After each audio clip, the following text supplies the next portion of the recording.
Exclusive. An expert has offered advice to Robbie Williams on how best to cope with his mother's dementia diagnosis. Robbie Williams won't ever be fully prepared for the moment his mother no longer recognizes him, according to an expert on the subject. The music superstar announced this week that his mother Janet is battling dementia. The 50-year-old made the revelation while promoting his forthcoming biopic Better Man. Speaking to Hello magazine, he admitted, "My mum's currently got dementia, like my nan in the film, and my dad's got Parkinson's and can't get out of bed. So I'm in a different part of my life right now.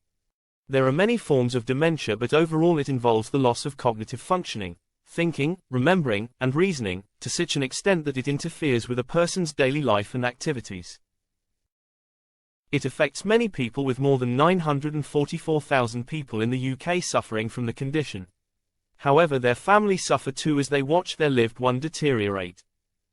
Robbie is currently in a very busy professional phase in his life, with the imminent release of his film and an upcoming tour.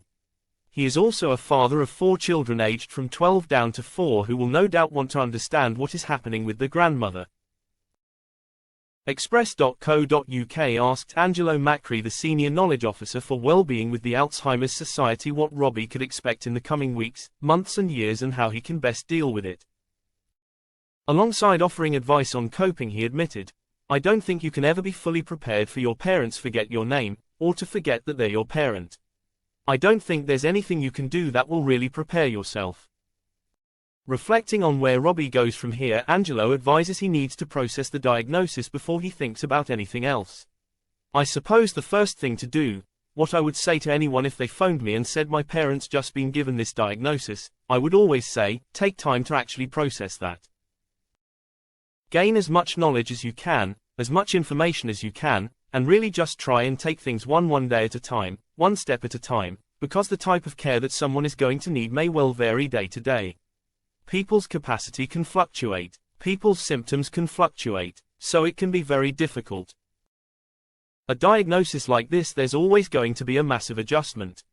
So depending on the types of symptoms someone's having, and depending on what specifically they're having difficulty with, that will then determine what the next step is. So whether the carers need to be involved at this stage, or whether it's more a case of looking at day centers or looking at technology in the home that can help. It really does depend on the person with dementia and what symptoms they're having, because people will have different symptoms. In terms of explaining what is happening to his children, Angelo says there isn't a one-size-fits-all solution. In the same way as how you would care for a person with dementia will be different for each individual, similarly talking to children will be different depending on their ages, depending on their level of maturity.